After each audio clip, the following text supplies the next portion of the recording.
खुतबे मसनूना के बाद मैंने कुरान मुक़द्दस की दो आयतें आपके सामने तिलावत की हैं जो सूरतुल आला की हैं। आज के इस खुतबे जुमा में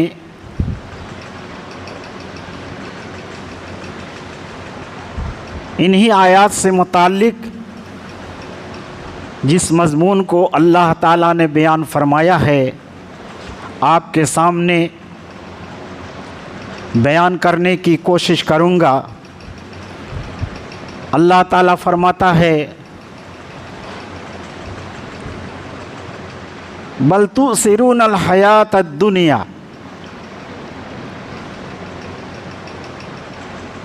लेकिन तुम दुनियावी ज़िंदगी को तरजीह देते हो। वल आखिरत खैरुन व अबका, और आखिरत बेहतर है और बाकी रहने वाली है। अल्लाह ताला फरमाता है, ऐ दुनिया के इंसानों, तुम्हें दुनिया बहुत अच्छी लगती है, दुनिया के पीछे भाग रहे हो, और जो हमेशा रहने वाली और बहुत ही बेहतर है इस दुनिया से, उसको तुम छोड़ रहे हो। ये तुम्हारे लिए बहुत अजीब है। इस मजमून की अल्लाह ताला ने कुरान करीम में बहुत सी आयतों को बयान फरमाया है, जिसमें दुनिया की बेसुबाती और आखिरत की हमेशगी वाली ज़िंदगी का तज़किरा मौजूद है। यह दुनिया फ़ानी है, दुनिया बाकी रहने वाली नहीं है, ख़त्म हो जाएगी, लेकिन आखिरत हमेशा बाकी रहेगी। और इंसान, दुनिया के लोग, मुसलमान, मोमिन, काफिर जितने भी हैं, सब दुनिया के पीछे भाग रहे हैं। सब दुनिया हासिल करने के फिराक में लगे हुए हैं, अपने अपने दायरे में। आखिरत की फ़िक्र बहुत कम लोगों को है, हालांकि वही बेहतर है और वही हमेशा बाकी रहने वाली है। अल्लाह फरमाता है सूरतुद्दहर में, इन्ना हाउलाई युहिब्बूनल आजिलता व यज़रूना वराअहुम यौमन सक़ीला, बेशक ये लोग दुनिया को चाहते हैं, दुनिया से इनको मोहब्बत है, दुनिया की मोहब्बत ये रखते हैं। वयदरूना वराअहुम यौमन सक़ीला, और उनके पीछे जो आने वाली ज़िंदगी है एक बहुत भारी दिन है, बहुत भारी दिन, हिसाब व किताब का दिन, अल्लाह के यहाँ पेशी का दिन। और हिसाब व किताब हो जाने के बाद जैसा जिसको बदला मिलेगा उसी के हिसाब से उसके लिए मुतय्यन होगा कि वो जन्नत में जाएंगे या जहन्नम में जाएंगे। और सूरा क़ियामा में अल्लाह ने फरमाया, कल्ला बल तुहिब्बूनल आजिला व तज़रूनल आखिरह, हरगिज नहीं, तुम्हारा दावे ईमान हमें हरगिज काबिल कबूल नहीं, बल्कि तुम दुनिया को चाहते हो और आखिरत को छोड़ रहे हो। अल्लाह ने कहा दुनिया से तुमको मोहब्बत है, आखिरत की तुम्हारे लिए कोई फ़िक्र नहीं। हालांकि अक्लमंद इंसान वो है जो इस दुनिया पर तवज्जो कम देता है और आखिरत को बनाने और संवारने में ज़्यादा तवज्जो देता है। क्योंकि वही हमेशा की ज़िंदगी है। ये तो चंद रोज़ा ज़िंदगी है, आई है मिट जाएगी। कितने लोग आए चले गए, हम हैं हम भी मिट जाएंगे, फिर कितने लोग आएंगे वो भी मिट जाएंगे। दुनिया किसी के साथ वफा नहीं करती और आदमी इसी की गुलामी में लगा हुआ है। अल्लाह फरमाता है सूरह रहमान में, कुल्लु मन अलैहा फ़ान व यबका वजहु रब्बिका ज़ुल जलाल वल इकराम। हर वो चीज़ जो इस ज़मीन पर है, इस दुनिया में है, वो फना पजीर है, वो ख़त्म होने वाली है, कोई बाकी रहने वाली नहीं है। व यबका वजहु रब्बिका ज़ुल जलाल वल इकराम, सिर्फ तेरे रब की जात बाकी रहेगी जो इज्जत वाली और करामत वाली है, शर्फ और बुजुर्गी वाली है। उसी की जात बाकी रहेगी, अल्लाह बाकी रहेगा और हर चीज़ ख़त्म हो जाएगी। ये ज़मीन, ये आसमान, ये चाँद, ये सूरज सब ख़त्म हो जाएंगे, सब मिट जाएंगे। अल्लाह ताला सूरज को बेनूर कर देगा, अल्लाह ताला आसमान को लपेट देगा, सितारे धड़ाम धड़ाम ज़मीन पर गिरेंगे, पहाड़ रेजा रेजा होकर हवाओं में तहलील हो जाएगा, उड़ जाएगा। समुंदर चला दिए जाएंगे, बहा दिए जाएंगे, उसमें आग लगा दी जाएगी। इसको अल्लाह ताला ने कुरान करीम के अंदर बयान फरमाया है। लेकिन हर ज़माने में इंसान दुनिया के अंदर ज़्यादा भागता है और आखिरत बनाने की फ़िक्र बहुत कम लोगों को होती है। अल्लाह ताला ने सूरह हदीद के अंदर बयान फरमाया है, इअलमू अन्नमल हयातुद दुनिया लइबुन व लहवुन व ज़ीनतुन व तफ़ाखुर ज़ीनतुन व तफ़ाखुरुन बैनकुम व तकासुरुन फ़िल अमवाल वल औलाद कमसलि गैस अअजबल कुफ़्फ़ार नबातुहु सुम्मा यहीद फ़तराहु मुस्फ़र्रा सुम्मा यकूनु हुतामा व फ़िल आखिरति अज़ाबुन शदीदुन व मग़फ़िरतुन मिनल्लाहि व रिज़वान व मल हयातुद दुनिया इल्ला मताउल गुरूर। अल्लाह कहता है, ऐ लोगो जान लो, दिल से जानो, अन्नमल हयातुद दुनिया लइबुन व लहव, दुनियावी ज़िंदगी खेल और तमाशा है। जिस तरह आदमी खेलता है, थोड़ी देर के लिए खेल खत्म हो जाती है, हमेशा बाकी नहीं रहती। तमाशा लगता है, थोड़ी देर के लिए तमाशा लगता है, फिर ख़त्म हो जाता है। तो अल्लाह ने इस दुनिया को खेल और तमाशा से तस्बीह दी है, खेल और तमाशा कहा है कि दुनिया क्या है, खेल और तमाशा है। वज़ीनतुम बैनकुम, और तुम्हारे दरमियान आपस में ज़ीनत, खूबसूरती, ज़ेबाइश और आराइश की चीज़ है। व तकासुरुन फ़िल अमवाल व तफ़ाखुरुन बैनकुम, और आपस में एक दूसरे के साथ फ़ख्र करोगे, देखो हमको इतनी दौलत है, इतनी गाड़ियाँ हैं, इतनी कोठियाँ हैं, इतनी ज़मीन है, ये जायदाद है, वगैरह वगैरह। व तकासुरुन फ़िल अमवाल वल औलाद, माल और औलाद में एक दूसरे से बढ़ चढ़ करके उसको हासिल करने की इंसान कोशिश करेगा। यही दुनिया का खुलासा। अल्लाह ने उसको मिसाल से तस्बीह दिया है, कमसल गैस, जैसे आसमान से बारिश बरसती है, कमसल गैस, बारिश बरसती है। आजबल कुफ़ार नबातुहु, बारिश बरसती है तो किसान ज़मीन में पौधा, बीज डालता है, पौधा लगाता है, फिर वो उससे पौधा निकलता है, दाने से बड़ा होता है, लहलहाने लगता है, और फिर एक वक्त आता है कि वो सूख जाता है, खुश्क हो जाता है और वो जर्द रंग का हो जाता है। फिर उसको रेजा रेजा, चूरा चूरा, कूट करके कर दिया जाता है।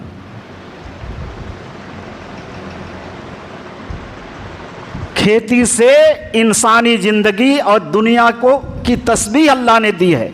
सुरअते ज़वाल में जिस तरह खेती आती है, होती है, लगती है, अच्छा लगता है और ख़त्म हो जाती है, का इसी तरीके से इंसान की ज़िंदगी ख़त्म होती जा रही है, दुनिया की उम्र ख़त्म होती जा रही है, घटती जा रही है।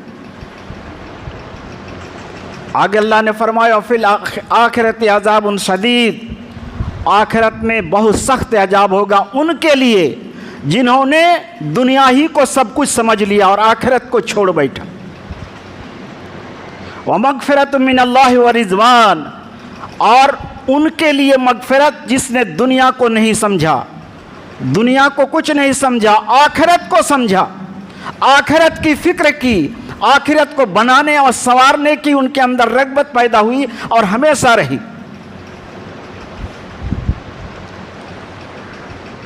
उनके लिए भलाई है, मग़फ़िरत है, बख्शिश है, अल्लाह की रज़ामंदी है। और आगे अल्लाह ने फरमाया वमल हयातुद दुनिया इल्ला मताउल गुरूर, और दुनियावी ज़िंदगी सिर्फ धोखे का सामान है, धोखे का सामान। अल्लाह ने कुरान करीम में इस दुनिया को मता से ताबीर किया है। मता उस सामान को कहा जाता है जो कुछ दिन रहे और ख़त्म हो जाए, चंद दिन रहे और ख़त्म हो जाए। तो दुनियावी सामान चंद रोज़ रहने वाला है, फिर ख़त्म हो जाने वाला है। कितने लोग दुनिया में आए, कितनी बड़ी बड़ी दौलतें उन्होंने हासिल की, लेकिन ज़माने ने सबको फरामोश कर दिया, सबको मलियामेट कर दिया, सब ख़त्म हो गए और ख़त्म होते जाएंगे। वही आमाल बाकी रहेंगे जिनको हमने अल्लाह के पास जमा कर रखा है, और अल्लाह उसको बढ़ाएगा, बढ़ाते बढ़ाते ज़्यादा से ज़्यादा कर देगा। तो ये दुनिया फ़ानी है। अक्लमंद इंसान वो है जो फ़ना होने वाली चीज़ को अपना सब कुछ न समझे, बल्कि जो चीज़ हमेशा बाकी रहने वाली है और वो आखिरत, मरने के बाद की ज़िंदगी, उसके लिए इंसान तैयारी करेगा। वही इंसान अक्लमंद इंसान है। अल्लाह के नबी सल्लल्लाहु अलैहि वसल्लम ने इरशाद फरमाया, मुस्लिम शरीफ की हदीस है, अद्दुनिया सिजनुल मोमिन व जन्नतुल काफिर। दुनिया मोमिन के लिए कैद खाना है, कैद है, और काफिरों के लिए जन्नत है। मोमिन के लिए जो ईमानदार होता है वो हमेशा मुसीबत में रहता है, तरह तरह की आजमाइशें उन पर आती हैं, अल्लाह जांचता है हर एतबार से, और जब हर एतबार से जांचने के बाद वो पूरा हो जाता है तो अल्लाह की रजामंदी उनको हासिल होती है। और काफिरों के लिए जन्नत, उनके लिए ऐश देखो, आराम देखो, कोठियाँ देखो, गाड़ियाँ देखो, हुकूमत देखो, सब कुछ उनके लिए, इसलिए कि उनके लिए दुनिया ही जिंदगी उनके लिए जन्नत है, आखिरत में उनके लिए कोई हिस्सा नहीं। और अल्लाह के नबी सल्लल्लाहु अलैहि वसल्लम ने इरशाद फरमाया, अला अद्दुनिया मलऊनतुन मलऊनुम मा फीहे इल्ला ज़िक्रुल्लाहि व मा वालाहु व आलिमुन व मुतअल्लिमुन। दुनिया मलून है। अल्लाह के नबी ने फरमाया कि दुनिया मलऊन है, काबिले लानत है, और दुनिया की जितनी चीज़ें हैं सारी चीज़ मलून है, मगर अल्लाह का ज़िक्र ये मलऊन नहीं है। दुनिया और दुनिया की सारी चीज़ पर अल्लाह की लानत है, लेकिन अल्लाह का ज़िक्र ऐसा है कि उसमें अल्लाह की लानत नहीं है। वमा वाला हो, और हर वो अमल जो अल्लाह की रज़ा की खातिर हो वो अमल भी मलऊन नहीं है, उस पर भी अल्लाह की लानत नहीं है। व आलिमुन और मुतअल्लिमुन, और आलिम और मुतअल्लिम इल्म देने वाला और इल्म सीखने वाला, उन पर अल्लाह की लानत नहीं है, और बाकी सारी चीज़ पर अल्लाह की लानत।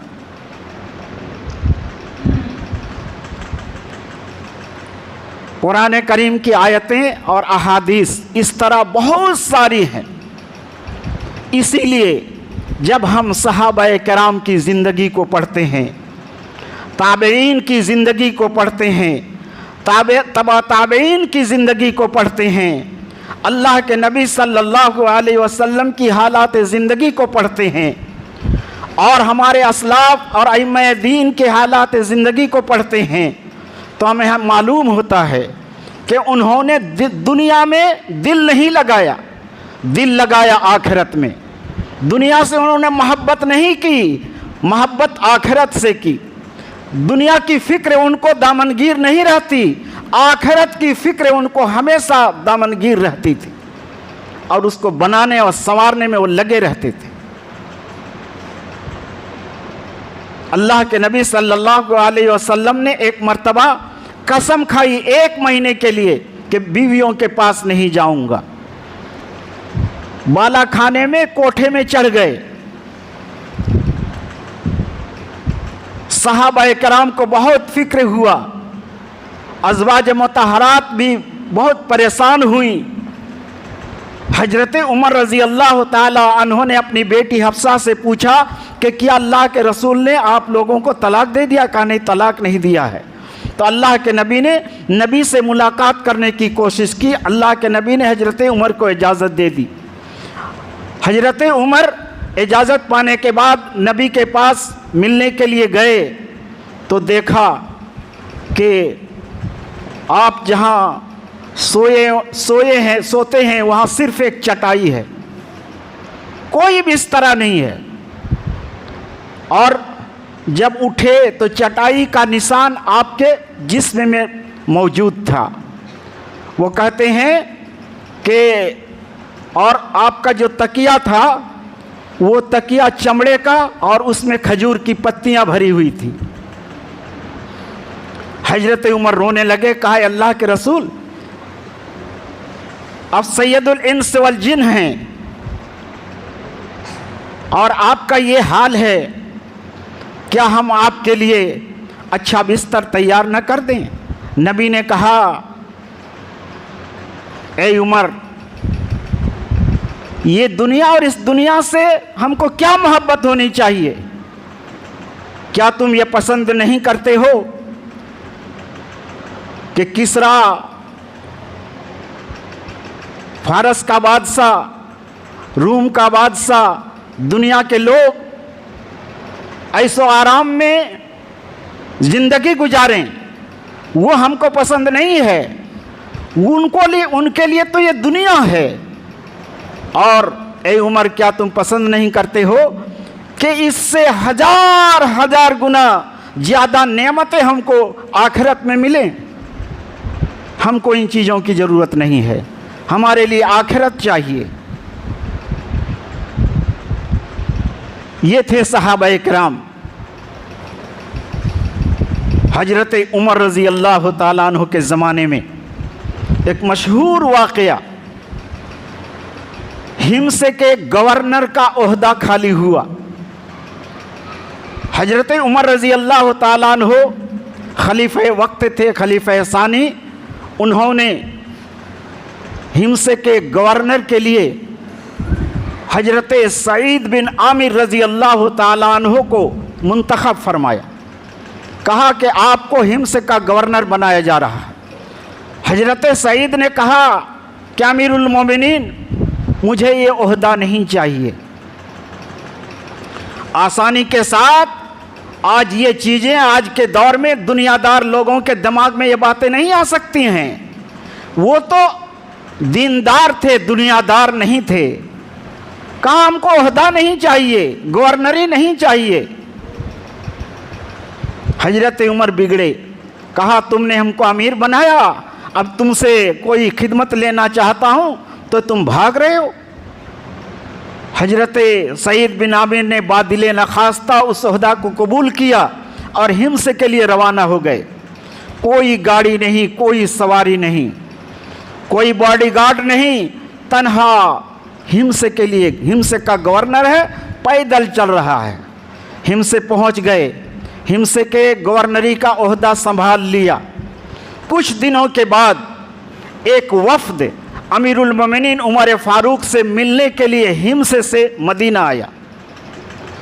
जब वो वफ्द आया तो हजरत अमीरुल मोमिनीन ने कहा कि आप लोग एक लिस्ट तैयार कीजिए जिसमें गरीब गुरबा फ़ुकरा का नाम हो, मैं उनकी एआनत बैतुल माल से करूँगा। उन्होंने एक लिस्ट तैयार किया और अमीरुल मोमिनीन को हजरत उमर फारूक को दे दिया। हजरत उमर फारूक ने जब लिस्ट को देखा तो रोने लगे, रोने लगे। कहा ये सईद बिन आमिर कौन हैं? कहा कि आपके गवर्नर। कि सईद बिन आमिर रजी अल्लाह ताला अन्हु गवर्नर वक्त हो और ये गरीब लोगों की फहरिस्त में? कहा कि अमीरुल मोमिनीन वाक़यातन, और वो भी 1 नंबर पर लिखा हुआ था, सबसे जकाक सबसे ज़्यादा गरीब हिम्स में वही हैं। हमने हफ्तों देखा है कि उनके घर में चूल्हा नहीं जलता। अमीरुल मोमिनीन ने दीनार की एक थैली दी, 1000 की, कहा कि ये हजरत सईद को दे देना और कहना कि इससे तुम अपनी ज़रूरियात की तकमील करो। वफ्द चला गया, दे दिया, उनको सुपुर्द कर दिया दीनार की वह थैली। तो उन्होंने कहा क्या है? कहा अमीरुल मोमिनीन ने आपके लिए भेजा है, इसमें दीनार हैं। तो जोर से दीनार की उस थैली को फेंक दिया और कहने लगे इन्ना लिल्लाहि व इन्ना इलैहि राजिऊन। उनकी अहलिया मोहतरमा जो घर के अंदर थी दौड़ करके आई। कहा क्या अमीरुल मोमिनीन उमर फारूक का इंतकाल हो गया? कहा कि नहीं। कहा क्या इस्लामी फौज किसी जंग में शिकस्त खा गई या दुश्मनों के नरगे में वो आ गई? कहा कि नहीं, इससे भी बड़ी मुसीबत पैदा हो गई। कहा क्या? कहा आज हमारे घर में दुनिया दाखिल हो गई है। बीवी को दीनार की थैली का हाल मालूम नहीं था। कहा ऐसी दुनिया जो हमारी आखिरत को जला करके ख़त्म कर दे, राख कर दे, खाकिस्तर कर दे, ऐसी दुनिया घर में दाखिल हुई है। बीवी ने कहा उस दुनिया को घर से निकाल दीजिए। कहा तुम क्या इसमें मेरी मदद करोगी? कहा हाँ। और फिर दीनार की उस थैली को मुख्तलिफ थैलियों में थोड़ा थोड़ा करके रख दिया और कहा फला गरीब को, फला मोहताज को, फला बेवा को, फला तालिब इल्म को, फला जगह इसको बांट दो। और शाम होने से पहले पहले उन तमाम पैसों को, उन तमाम सोने के सिक्कों को बांट दिया। हालांकि खुद ज़रूरत थी। वयूसिरून अला अनफुसिहिम वलौ कान बिहिम खसासा, अपनी ज़रूरत पर दूसरों की ज़रूरत को तरजीह दिया करते थे। ये साहबा कराम की सिफत थी। कुछ दिनों के बाद हजरत उमर रज़ी अल्लाह ताला अन्हु शाम के सफ़र में रवाना हुए, हिम्स पहुँचे। हिम्स वाले भी आए मिलने के लिए। हिम्स वालों ने कहा, हिम्स वालों से पूछा तुम्हारे गवर्नर का हाल क्या है? उस वक्त हिम्स वाले, जो भी गवर्नर हिम्स में आता था उनकी खूब शिकायत वो क्या करते थे, इसलिए उनको कोइफा, कूफा की तस्गीर कोइफा, छोटा कूफा कहा करते थे। शिकायत करने में वो कूफा वालों से कम नहीं थे। तो उन्होंने कहा अमीरुल मोमिनीन, उनकी हमारी जानिब से तो वो अच्छे आदमी है लेकिन 4 शिकायतें हैं। अमीरुल मोमिनीन की एक गवर्नर की 4 शिकायतें हैं। हजरत सईद को भी बुलाए गए, मजमा बैठा और फिर शिकायत करने वालों से अमीरुल मोमिनीन ने कहा कि तुम्हारी क्या क्या शिकायतें हैं, तुम कहो। खुद अमीरुल मोमिनीन मौजूद हैं। हजरत सईद को अब जवाब देना है, शिकायत करने वाले शिकायत करेंगे। कहा 4 शिकायतें हैं। कहा क्या शिकायत है? कहा पहली शिकायत हमारी ये है कि ये सुबह के वक्त घर से बाहर नहीं निकलते, खिलाफत का काम, गवर्नरी का काम अंजाम देने के लिए ज़रा देर से निकलते हैं। पता नहीं घर में ये क्या करते हैं, इससे कैफियत पूछी जाए।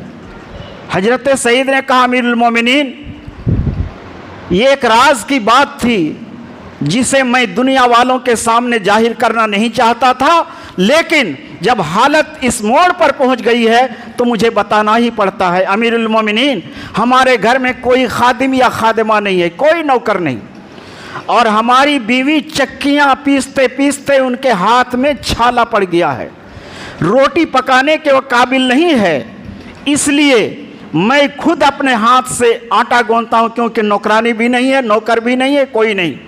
अपने हाथ से आटा गूंथता हूं, खमीर उठने का थोड़ी देर इंतजार करता हूं, उसके बाद रोटी अपने हाथ से पकाता हूं, खुद खाता हूं, घर वालों को खिलाता हूं, उसके बाद फिर खिलाफत का काम अंजाम देने के लिए बाहर आता हूं। इतने में कुछ ताखीर हो जाती है, देर हो जाती है, यही बात है। शिकायत करने वालों से कहा, क्या शिकायत करने वालों, अच्छा बताओ तुम्हारी दूसरी शिकायत क्या है? कहा कि अमीरुल मोमिनीन, इनकी जानिब से हमारी दूसरी शिकायत ये है कि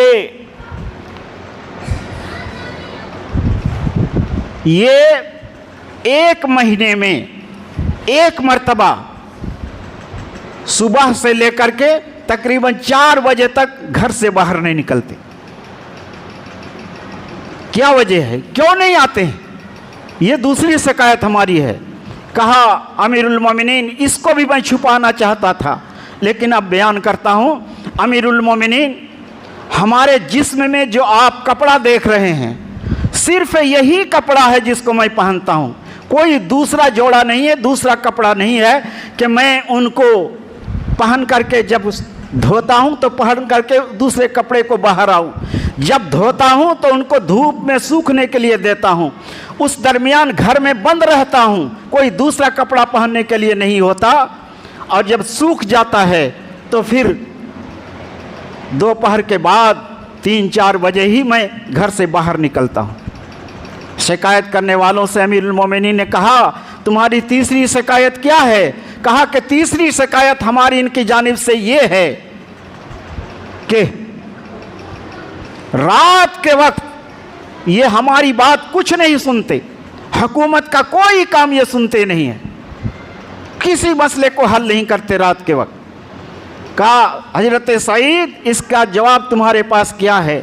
हजरत सईद ने कहा कि अमीरुल मोमिनीन, इसको भी मैं दुनिया वालों से छुपाना चाहता था, लेकिन अब बयान करना ही पड़ता है। बात यह है कि रात और दिन के 2 हिस्से हैं, 24 घंटे, 12 घंटे का दिन, 12 घंटे का रात। 12 घंटा दिन मैंने मखलूक खुदा के लिए उनका काम और उनकी ज़रूरियात को पूरी करने के लिए मैंने वक्फ कर रखा है, और रात का वक्त सिर्फ और सिर्फ अल्लाह के लिए, खालिक के लिए, अल्लाह के लिए मैंने वक्फ कर रखा है। रात के वक्त मैं अल्लाह की इबादत करता हूँ, कभी कुरान पढ़ता हूँ, कभी ज़िक्रुल्लाह करता हूँ, कभी तस्बीह पढ़ता हूँ, कभी नमाज तहज्जुद पढ़ता हूँ। इसी हालत में पूरी रात गुजर जाती है। मैं मुनासिब नहीं समझता कि 2 हिस्सा मैंने किया है मखलूक के लिए और खालिक के लिए, तो मखलूक को खालिक का कुछ हिस्सा दे दूं, यानी रात में कुछ किसी की दरखास्त मैं सुनूं, इसलिए कि वो हिस्सा अल्लाह के लिए मैंने मुकर्रर किया है। कहा, तीसरी शिकायत। चौथी शिकायत तुम्हारी क्या है? कहा, चौथी शिकायत हमारी ये है कि अचानक हम बैठे रहते हैं और अचानक के बेहोश हो जाते हैं, पागलपनी इनके अंदर आ जाती है, पता नहीं दुनिया माफिया से बेखबर हो जाते हैं, क्या बात है? इनसे वजह पूछी जाए। हजरत उमर ने कहा कि हजरत सईद बिन आमिर, तुम्हारे पास इसका क्या जवाब है? कहा, अमीरुल मोमिनीन, दर हकीकत बात यह है कि जब हजरत खुबैब रज़ी अल्लाह ताला अन्हु को फांसी देने के लिए मुशरिकीन मक्का फांसी गाह ले जा रहे थे, तो उन्होंने ऐलान किया था कि आज एक मुसलमान को फांसी गाह में फांसी दी जाएगी। उस वक्त मैंने इस्लाम कबूल नहीं किया था, तो मैं भी देखने के लिए, उस मंजर को देखने के लिए वहाँ जमा हुआ था कि इनका किस तरह से मुसलमान को आज ये मुशरिकीन मक्का फांसी देंगे। इस मंजर को देखने के लिए मैं भी पहुंचा था। जब उनको वहां पहुंचाया गया, मर्द औरतों की बड़ी भीड़ थी, मैं भी वहां पहुंचा। तो जब वहां पहुंचा और तख्ते-ए-दार पर लटकाने के लिए जब उनको पेश किया गया, तो उन्होंने कहा कि मुझे दऊनी उसल्ली रकातैन, मुझे छोड़ दो कि मैं 2 रकात नमाज पढ़ लूँ। आखिरी ख्वाहिश 2 रकात नमाज पढ़ने की। किस तरह मुसलमान थे, किस बीवी की परवाह नहीं, औलाद की फिक्र नहीं, जायदाद की फिक्र नहीं, दुनिया की किसी चीज़ की फिक्र नहीं कि ये काम करो ये काम। उनको सिर्फ और सिर्फ ख्वाहिश ये हुई कि मुझे 2 रकात नमाज पढ़ने के लिए दो। कहा कि कत्ल के वक्त 2 रकात नमाज पढ़ने की सुन्नत हजरत खुबैब रज़ी अल्लाह ताला अन्हु ने जारी किया। 2 रकात कहा अच्छा पढ़ लो। 2 रकात पढ़ने लगे और जल्दी जल्दी पढ़ लिया। कहा कि अगर तुम लोग ये ना कहते कि मैं मौत से घबरा करके नमाज लंबी पढ़ रहा हूँ, तो और लंबी करके मैं पढ़ता, इसलिए कि नमाज में मुझे सुकून मिलता है। उसके बाद कहा, उनका मुसला किया जा रहा था। उनको कहा क्या ए खुबैब तुम ये पसंद करते हो कि तुमको छोड़ दिया जाए और मोहम्मद को तेरी जगह में फांसी दिया जाए? कहा कह रहे नालायको, तुम ये कहते हो, ये समझते हो कि मैं ये कहूँ कि ठीक है मेरी जगह मोहम्मद को फांसी दे दिया जाए? मैं तो इतना भी गवारा नहीं करता कि मैं अपनी जगह आराम से रहूं और मोहम्मद के पैर में कांटा भी चुभे। और फिर उनको फांसी के फंदे पर जब लटकाया गया तो उन्होंने मजमा की तरफ नज़र उठाई और कहा शेर पढ़ा था, चंद असार पढ़े थे। फलस्तो बाली हीना उक्तलो मुस्लिमन अला अयशिकिन कान लिल्लाहि मसराई वज़ालिका फी ज़ातिल इलाहि व यसा युबारिक फी औसाल सिल्वी मुमज़्ज़ई।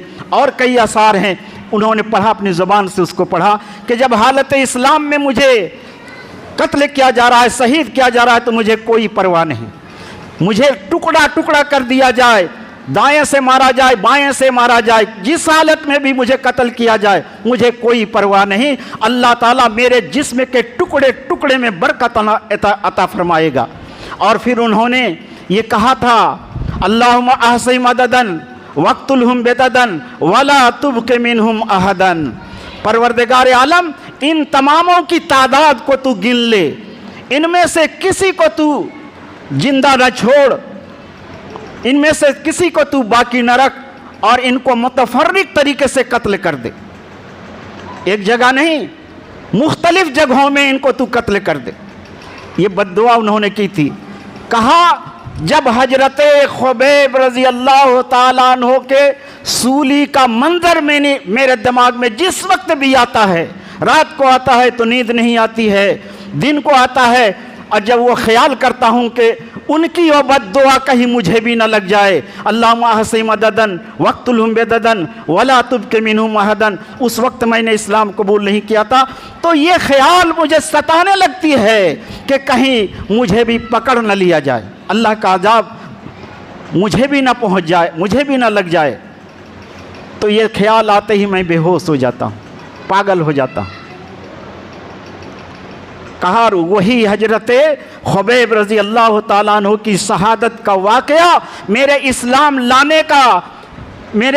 लाने का बहुत बड़ा ज़रिया बना। मेरे दिल में ये ख्याल पैदा हुआ कि जिस इंसान को काटा जा रहा है, खून के फव्वारे बदन से निकल रहे हैं, उस हालत में भी मोहम्मद का जो उनके मुत्तबा हैं, उनके हादी रहनुमा और नबी हैं, उनका नाम वो लेता है, तो वो नबी कैसा होगा? उस नबी ने इनकी ट्रेनिंग किस तरीके से की? उस नबी ने इनके दिलों के अंदर कौन सी ऐसी मोहब्बत पिला दी कि इस हालत में भी अब फांसी दिया जाएगा, इस हालत में भी मोहम्मद से इनको मोहब्बत है और किसी चीज़ से नहीं। और फिर मैंने इस्लाम कबूल कर लिया। तो ये सहाबाए कराम थे, दुनिया से भागते थे, नफ़रत करते थे, तो दुनिया उनके कदमों के नीचे आकर के नाक रगड़ती थी, दुनिया उनके पीछे भागती थी, दुनिया के पीछे वो भागा नहीं करते थे। तारीख़ की किताबों में हदीस की किताबों में ये वाक़यात सुनहरे हरूफ में लिखे हुए हैं और क़यामत तक बाकी रहेंगे। पढ़ने वाले पढ़ेंगे, बयान करने वाले बयान करेंगे और सुनने वाले सुनेंगे, नसीहत हासिल करने वाले नसीहत हासिल करेंगे। और जो ये समझेंगे कि हाँ ये ऐसे ही चीज़ें हैं, होती रहती हैं, जाती रहती हैं, आती रहती हैं, तो फिर उनके लिए वो अपने ईमान का जनाजा उनके दिलों से गोया निकल चुका है। शैतान ने उनके दिलों में घर बना लिया है। वरना ऐसे वाक़यात को सुन करके तो उनके ईमान में इजाफा होना ही चाहिए। गाहे गाहे बाज खाई किस्से पारी नारा, ताज़ा खाही दास्तन गर्दाग हाय सीनारा, इज़ा अंतलम तरहल बेजाद मिनत तोका वला कई तबादल मौत मन का तजव्वदा, नदीमता अला अल्लाह तकूना कमिसलिही फतुर से दलिल अमरिल्लजी काना अरसदा।